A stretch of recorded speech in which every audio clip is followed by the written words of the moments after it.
she wasn't their mother. She wasn't even the same species. But when 3 wild bobcat cubs were orphaned in the woods, it was a golden retriever who stepped in. She raised them as her own, loved them, protected them, until one day they turned on her. This is the story of Daisy and the wild cubs she called her children, and what happened when nature came knocking. In a quiet corner of Montana, wildlife rescuer June Callahan got a call.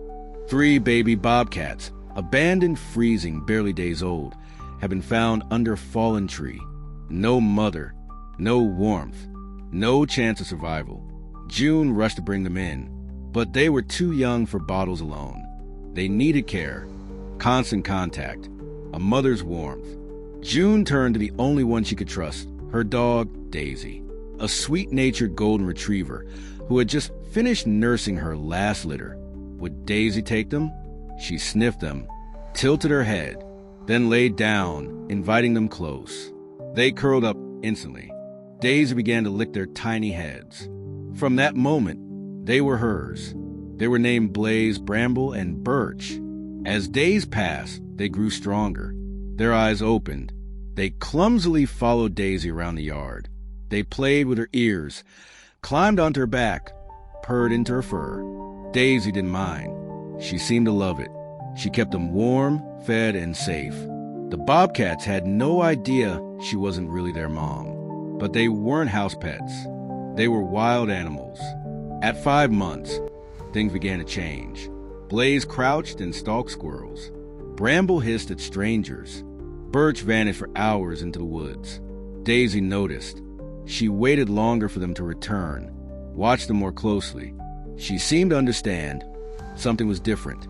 Still, she curled up with them each night. Still licked their heads clean. Still let them tug at her tail and tumble over her.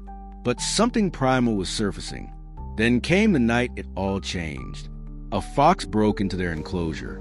The bobcats attacked, territorial and aggressive. Daisy ran to protect them. But in the confusion, Birch turned on her.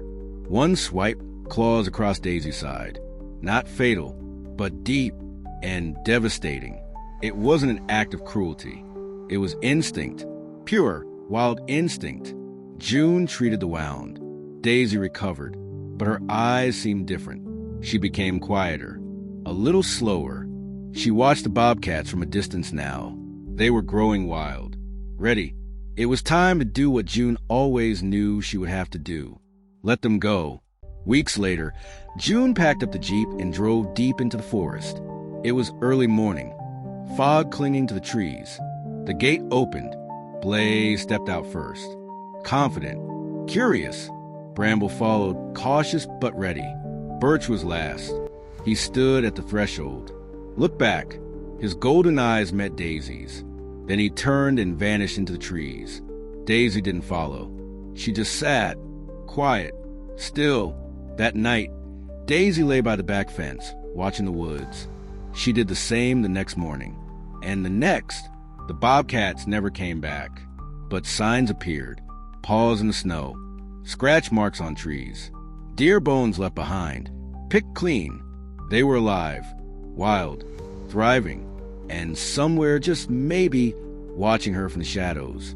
Over the next few years, Daisy helped raise more orphans. A baby raccoon, a fawn with a broken leg, a litter of abandoned fox kits. She loved them, nurtured them, but she never bonded with them like she had with the bobcats.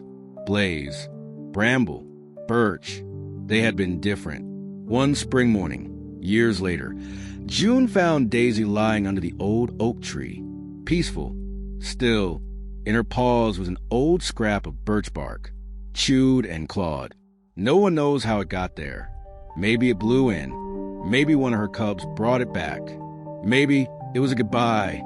Daisy wasn't just a dog. She was a mother, not by blood, but by love, by instinct, by choice. She gave 3 wild animals a chance to survive and the strength to return to the world they came from. And though they never came back, they never really left.